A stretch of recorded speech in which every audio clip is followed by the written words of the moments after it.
Digan todos lo que quieran de mi libro, pues yo he dicho lo que he querido de todos. Quevedo. Bienvenidos a Diario de una Lectura. Buenos días, bienvenidos al canal literario de las chicas Brit y a este Diario de una Lectura. Y sé que muchos nos decís que os encanta este formato porque, claro, vais viendo la evolución de un club de lectura, porque yo hablo por todas. La evolución que tiene una novela y cómo pasa de un inicio bueno, cómo vamos encontrando escollos en la lectura o cómo vamos viendo que nos gusta. Bueno, pues me alegro que os guste este tipo de estructura de reseña.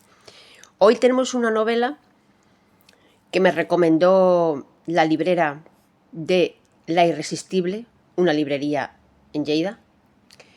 Y bueno, buscando un libro que era pues una biografía de Marilyn Monroe gráfica de María Hesse, o Hesse, yo que sé cómo se dice en inglés. Pues se escribe Hesse con 2 S. Pues buscando esa novela, le pedí que me recomendara algo y me recomendó El ojo de Goliat, de Diego Mucio.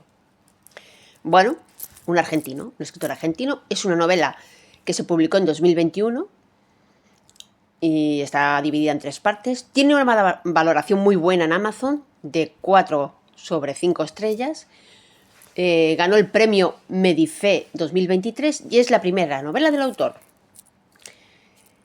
¿Hablamos de la sinopsis? Vamos a ello. Y como la tengo en papel, porque la compré en papel, es un libro chiquitito, ya lo podéis ver la imagen en nuestro Instagram, que os animamos a seguirnos en el Instagram. Como es un libro chiquitito y está en papel, muy sencillito, aunque a mí me gusta mucho la imagen que hay arriba del libro me encantan los faros marinos. Vamos a ello. Dice, ambientada en las primeras décadas del siglo XX y con las secuelas de la Primera Guerra Mundial recientes, El ojo de Goliat narra el encuentro entre un psiquiatra y un paciente que ha enloquecido mientras inspeccionaba un faro situado en el Atlántico Sur. En ese vínculo violento y cruel que se establece entre ambos, se difuminarán las fronteras entre la cordura y la locura, entre el bien y el mal. Bueno, genial. Luego lo demás que sigue ya no es sinopsis, son halagos hacia el escritor, que no nos interesa, no nos aporta información hasta que acabemos la novela. Ya digo que las opiniones en Amazon son muy buenas. Pues vamos a analizar esta obra. A ver qué tal nos irá, porque de momento he visto en esta primera parte, las primeras páginas, como está dividida en 3 partes, hemos leído la primera parte, que se titula El nadador psicótico. Esto ya pinta súper bien. Y de momento nos gusta porque hay muchos detalles. Pero quiero comentaros algunos detalles de esta novela muy, muy interesantes. Tiene un punto psicológico muy interesante. Por ejemplo, yo quiero resaltar en la página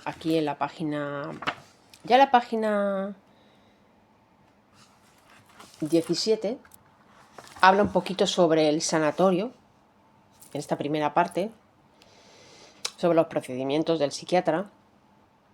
Y, por ejemplo, el sanatorio tiene una biblioteca. Y me ha parecido interesante cuando comenta que Pierre, el psiquiatra, desaconsejaba la literatura de ficción porque se dice que se trataba de una lectura que no era provechosa, sino era un simple pasatiempo. Qué error, ¿no? La literatura de ficción no es un pasatiempo. Ojalá la literatura... A ver, puede ser un pasatiempo, por supuesto, es una de sus cualidades, pero la buena literatura de ficción, además, pues desafía nuestra inteligencia, desafía al lector y además ejerce crítica social del momento.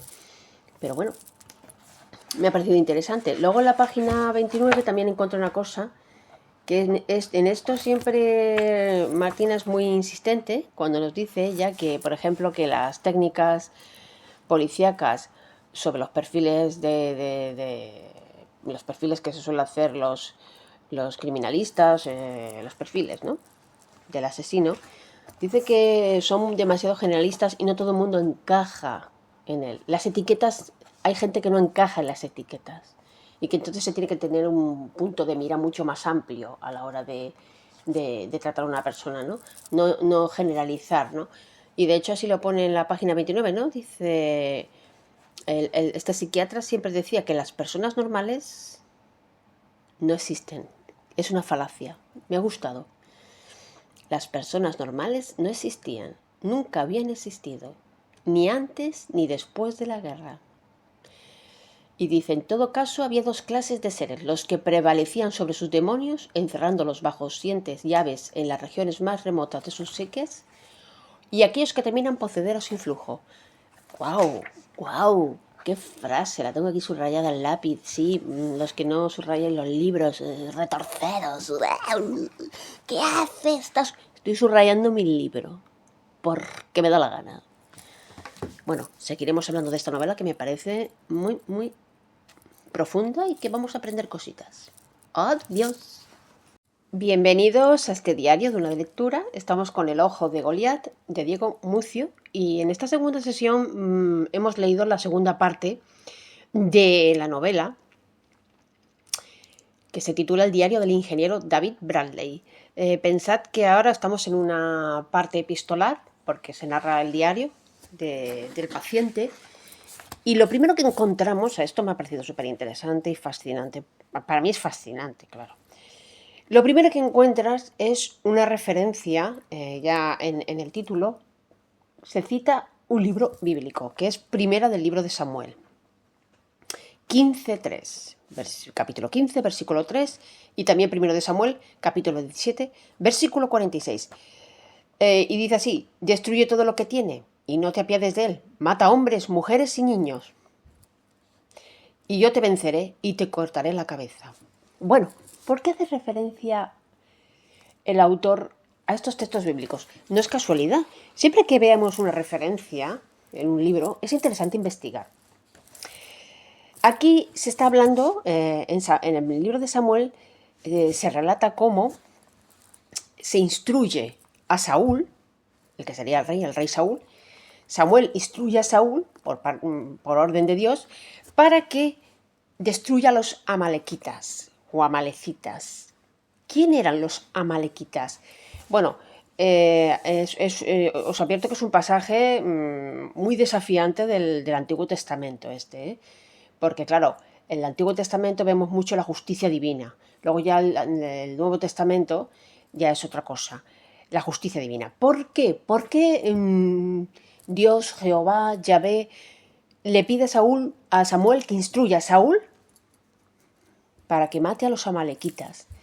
Porque los amalequitas eran nómadas, era una tribu nómada saqueadora que se dedicaba pues a saquear a los pueblos vecinos pacíficos y además enemigo acérrimo del pueblo de Israel, el pueblo de Dios en ese momento.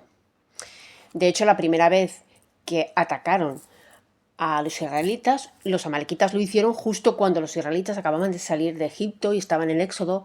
Era un pueblo muy vulnerable y ahí empezaron a atacarlos. De hecho, se cita ya enseguida en Génesis, en Éxodo, en Deuteronomio, en Jueces, en el libro de Samuel, en las Crónicas, en estos libros bíblicos ya se cita a esta tribu. Si buscamos, no hay referencias arqueológicas sobre esta tribu ni información sobre esta tribu.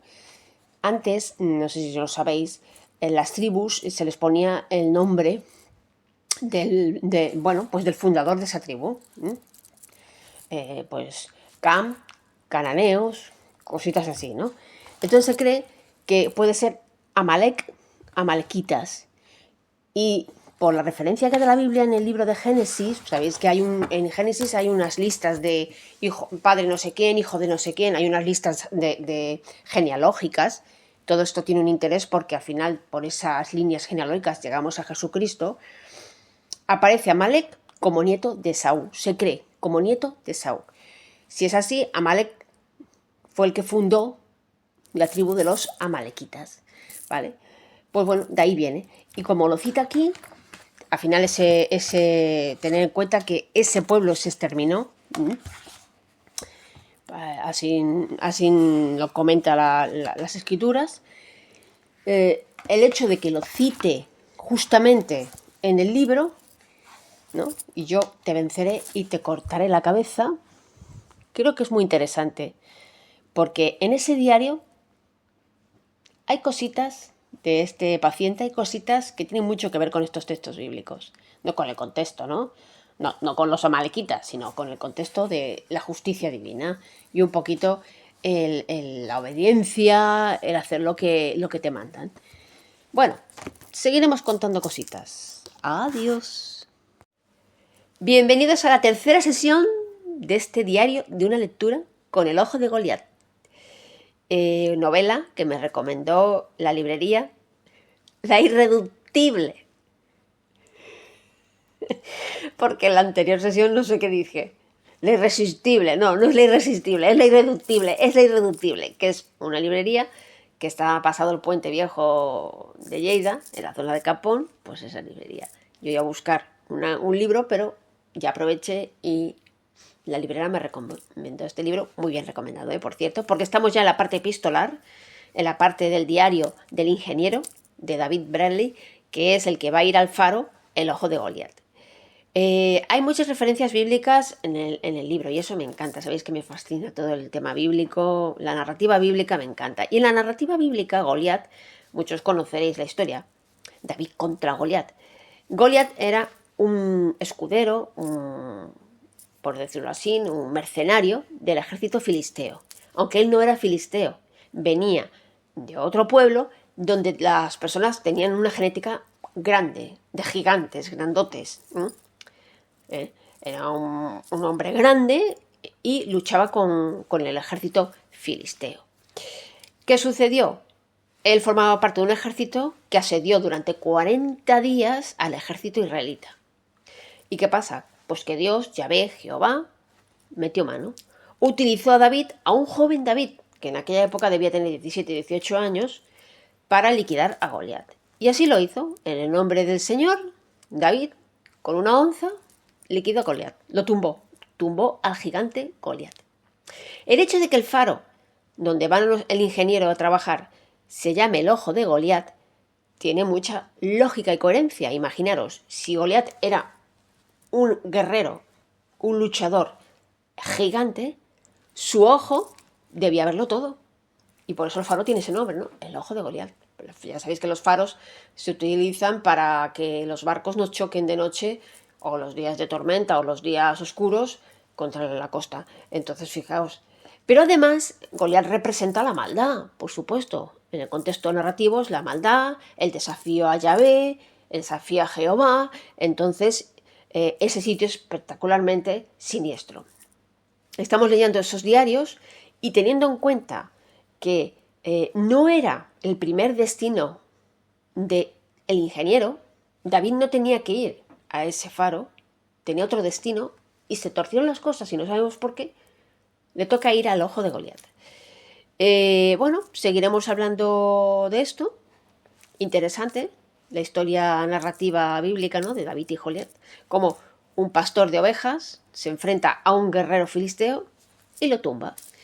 Bueno, seguiremos hablando de la novela, porque la verdad, estamos metidas de lleno. Un libro chiquitín, pero caramba. En bote pequeño cabe el perfume.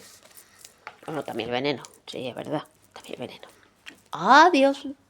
Bueno. Cuarta sesión del diario de una lectura y aquí estamos con el ojo de Goliat. ¿Os habéis fijado que el ojo de Goliat, ese faro con ese nombre de ese guerrero filisteo? Allí va el ingeniero, que casualmente se llama David. Esa referencia bíblica está muy justificada. Vamos a hablar en esta cuarta sesión ya un poquito más. Ya hemos acabado la parte epistolar y ya nos adentramos en la última parte de la obra. Vamos a empezar. La última parte de la obra, está dividida en tres, la última parte de la obra es la mejor, junto con el principio. Hay que reconocer que la parte de en medio es soporífera. Hay cosas que se podía haber ahorrado, pero bueno, porque son desvaríos en realidad. de varios personajes. Y de David, por supuesto. Llegamos a la última parte donde retoma el médico a su paciente, que es David, el ingeniero. Ahí llegamos ya a la última parte. Es una parte, no es muy larga, la hemos acabado. Y aquí vamos a ver las conclusiones de esta novela. Lo primero es que estamos hablando de un faro inactivo, que el ingeniero tiene que hacer un informe para arreglarlo. Y ahí empieza a conocer la historia de Evans, porque Evans ha dejado un diario, que es la parte de medio la que realmente cansa. El tema que se traslada al lector es el de la soledad impuesta. No es lo mismo una soledad aceptada que uno quiere, que es el caso de Evans, que decide ir al faro y estar solo, como el caso de David, que se le impone esa soledad. Así que podemos decir que el ojo de Goliat representa ese monstruo llamado soledad. Y cómo reacciona la mente ante la soledad cuando surgen todos esos traumas que tenemos en el inconsciente. Es muy interesante la historia, es un libro muy interesante, pero también hemos reconocido todos los del grupo de lectura que hay que leer despacio. No se puede correr con este libro, porque hay muchísimos detalles y cosas muy interesantes. ¿Queréis saber qué puntuación le hemos dado a esta obra? Bueno, le hemos dado 4 estrellas. Le hubiéramos dado 5, pero es que la parte de en medio, la parte epistolar, se hace muy cargante, muy pesada, por repetitiva. Ha repetido muchas cosas, hay cosas innecesarias, pero en general es una buena obra. Me la recomendaron y creo que acertaron bastante. Es una novela para masticar lentamente, ¿eh? No se puede correr con estas novelas. Hay novelas en las que no se puede correr, porque aquí está hablando de la psiquiatría en una época, pues imaginaros, en que aún no era pues una faceta muy estudiada. La psiquiatría, la psicología, sabéis que han sido asignaturas y siguen siendo asignaturas muy pendientes en el ser humano. Ahora empieza a darse importancia a nuestra mente, cómo juega con nuestro cuerpo, a los pensamientos, cómo generan sentimientos. Ahora se está viendo todo esto hoy en día, pero antes, bueno, no sucedía lo mismo. Aquí hay un señor que está haciendo un trabajo con un paciente y, bueno, con unas técnicas no muy apropiadas y, bueno, el final es rompedor, os lo digo, es muy rompedor. Es un final espectacular, sorprendente, y creo que os va a gustar por la metáfora del faro, el tema bíblico, esa narrativa bíblica que hay en el fondo. Es una novela con muchas lecturas. Tú puedes leerla una vez y sacar unas conclusiones porque sabes de narrativa bíblica, como es mi caso. Esto lo comenté, lo estuve hablando con precisamente la librera de La Irreductible, de la librería que me recomendó el libro. Estuvimos hablando el viernes pasado y ella me decía que como ella no tenía nociones de narrativa bíblica, pues hay libros que cuando hablan de narrativa bíblica, hay algo de narrativa bíblica, pues no acaba de entender. En mi caso, como entiendo de narrativa bíblica, pues me ha parecido súper interesante. Para mí ha sido una lectura muy arqueológica. Creo que es importante leer esta novela. Da igual la lectura que cada uno saque y que os va a gustar. Como detalle, yo he buceado un poquito, me gusta bucear mucho. En España, los faros se automatizaron en 1997 y la historia de los faros en España no es muy antigua, ¿eh? Y también como dato, si no me equivoco y leí, la primera farera en España, farera, mujer, farera, claro, si no sería farero.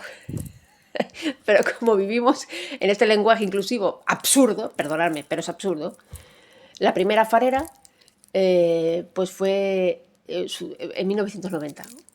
Me ha gustado ese detalle, encontrar ese detalle, ¿no? Bueno, pues nada más. Eso es todo. Hasta aquí el diario 1 de lectura de El ojo de Goliat. A ver, que no me acuerdo nunca del nombre, por culpa de Martina, que le cambió ya el nombre al escritor y ahora por culpa de ella voy a Diego Muzio. Yo sabía que era Diego, pero ella le llamaba Mario y entonces estamos aquí liando la troca. Nada más, adiós.